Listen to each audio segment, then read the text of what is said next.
You are listening to the Dave Sweetmore Show, and it is a great pleasure to say joining me now from America is a man who, with his band, is going to be touring the UK in the next few weeks. L.A Edwards. Luke, how are you doing, man? I'm great, thanks. Hey, listen, cheers for taking the time out to join us today. Sounds great, doesn't it, considering we're like on the other side of the world? It sounds like you sat next to me. The power of technology. Yep, you're right here. Your brand new single, Trouble, comes out over here in the UK on the 1st of April. It's from your Blessings from Home album. Are you looking forward to touring the UK with that album? Can't wait. Going to be a lot of fun. Tell us about the influences for this album. You know, where did they come from? Well, some of my friends from Tom Petty and the Heartbreakers played on it. So there's a lot of that kind of classic rock sound. And then it was produced by Ryan Hadlock, who did a lot of the stuff for Lumineers and Vance Joy. So it's got kind of an organic classic rock spin, I would say, kind of like a fresh throwback, I guess, with some good playing. The album sounds great. The single you've decided to release from it is Trouble. That comes out on the 1st of April in the UK. Why did you choose that single to release as the debut song over here in the UK? I don't know. I didn't really choose. I just let the other people in the band choose. I don't really know which one's going to ever be the single. So that's the one they said they like. I kind of like all my songs. They're kind of like kids or whatever. So that's the one they chose. So I said, okay, cool. I've been listening to the album a lot. It sounds really, really good. It's 7 years since you released your solo debut EP, which seems like we'll never know. That came out in 2015. How do you feel your musical direction has changed over the last 7 years?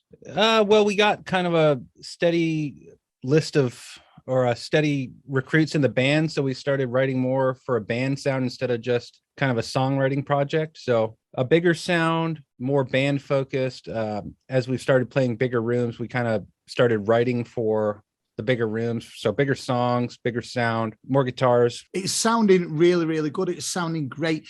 You talk about your influences and things like that. How have you gone on during the pandemic? Did you manage to carry on, rehearsing with the band or writing music, or did you kind of like take a little bit of break? No, we mainly went into writing and recording mode. I'm in my studio right now, and we've just kind of been in the bunker here, just working on new songs and just staying creative. I've started producing my friends' bands. Yeah, it's been an interesting time, but my focus has always been as a songwriter more than a touring musician. So it hasn't affected me too much, really. I kind of like staying home. You mentioned before that like a couple of the lads in the band now and people you're working with from the Heartbreakers, Tom Petty's band, they featured heavily on your last album, True Blue, which was produced by Ron Blair. How did it come about you ended up working with the lads from the Heartbreakers? It was just kind of an organic thing. We were being managed by their management.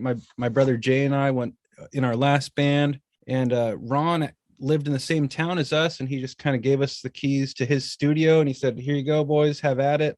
So we recorded True Blue in his home studio, and he produced it for us. So he's just kind of like our godfather, musical godfather, and he's helped us out so much along the way, and so his influence is huge. I'm guessing you were a big fan of the band along with Tom Petty, before you started working with him. Oh yeah, they're the best. I mean, one of the great American songwriters of our time for sure. After working on the True Blue album, both Ron and Steve from the Heartbreakers have been involved in the latest album. Was it pretty much a natural thing that they would come and work on it with you, or was there a bit of begging going on? Or I kind of let Ron do the begging for me. So we kind of just caught him in between tours, with the untimely passing of Tom Petty, RIP. We just caught him at the right time. Now they're both very busy again. Ron with his solo career, and Fernie's out with John Mayer. So we caught him kind of at the right moment, and we just kind of holed up for 2 weeks and up here in Seattle. Got snowed in and just made some music. It was great. Before you started working with the lads, you say you were a fan of Tom Petty. Did you ever get to work with Tom or go and see Tom, before he passed away? Didn't get to work with Tom ever. No, unfortunately. During the time before he passed, he was on the road. He stayed prolific till the end, which was very cool, but no, never got a chance to work with him. I've always been a big fan of the band, and a few years ago he came over to the UK and played in London at Hyde Park, and I didn't go. I don't think I had the money at the time or something like that, and I thought, I won't go this time. I'll go next time he comes round, and sadly never got that chance again. So, always go and see bands when you you get the chance. I agree 100%. We welcome you over to the UK. Can't wait to see you over here in the UK in a few weeks' time. Your tour of the UK starts in April. Your first day is in Manchester at the O2 Ritz with us on the 18th of April. And then you go to Birmingham, Bristol, Liverpool, Newcastle, and London before you finish off in London on the 26th of April. Have you played in the UK before, Luke? First time. Have you been over here? Well, I was over there as a kid when my dad was in the Navy as a pilot, and then I did a pub crawl with my brother a couple years ago. But this is the first time, and we're excited to be there on the stages for you all. Well, we can't wait for you to be over it. Do you keep in touch much with many of your British fans, your UK fans? I don't know how many there are, but I would love to. Well, I'll tell you what, you're playing in some good-sized venues, mate. You're playing some amazing venues. The first venue on the tour, like I say, is with us in Manchester at the O2 Ritz. It's a brilliant venue, a good-sized venue. It's still got the old sprung dance floor and everything, so you'll have an amazing time there. Great sound system in there and everything. I've worked there a few times myself. Great venue. Oh, can't wait. We're very excited. 2 years. 2 years in the waiting. This was supposed to happen, I think, in 2019. So we are excited to make it happen. Well, we can't wait for you to be here. What can people expect from a show? What can people expect from an L.A. Edwards show? Oh, well, it's me and my brothers. So Jay and Jerry are my two brothers in the band, and we sing together. We grew up playing music. So storytelling from our lives and our family, and it's just kind of what we grew up doing. Are you hoping to do much sightseeing while you're over here then? Or much partying even? What's the plans when you're not on stage? Maximum partying, yes. Right answer. I don't know if you guys do brunch over there. We're big brunch fans as early as possible. Absolutely. That sounds good to me. You're definitely starting in the right place in Manchester, let me tell you.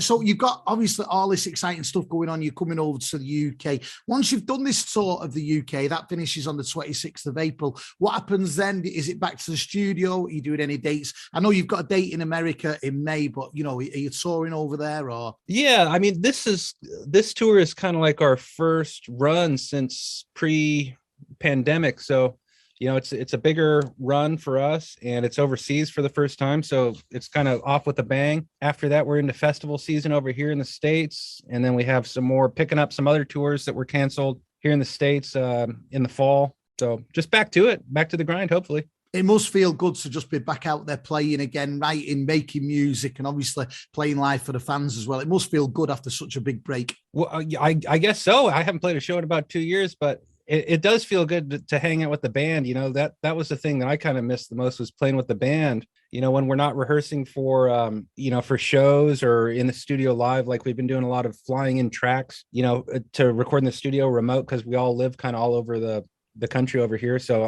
I've just been liking playing with the band and cranking up the amps. Well, I was familiar with your music before, but since obviously we planned this interview, I've been listening to, your stuff a lot, especially the Blessings from Home album. The debut UK single, Trouble, comes out on the 1st of April. We're going to play it in a minute. And the tour starts in Manchester at the O2 Ritz on the 18th of April. Tickets are now on sale for that, so make sure you go and get them from all the usual sites and stuff. But yeah, listen, Luke, all the very, very best for the tour. We hope you have an amazing time in England. We'll make sure we'll come and see you when you're in Manchester, and good luck with the single and the album and everything. Yeah. Thank you very much. It's been an absolute pleasure. Nice one. All the way from America. That's Luke, L.A. Edwards. Like I say, his brand new single, his debut UK single, comes out on the 1st of April. And the tour starts here in the UK on the 18th of April, where he'll be joining us in Manchester at the O2 Ritz. But this is it, the brand new single. It comes out on the 1st of April. It's the debut single for L.A. Edwards. This is Trouble.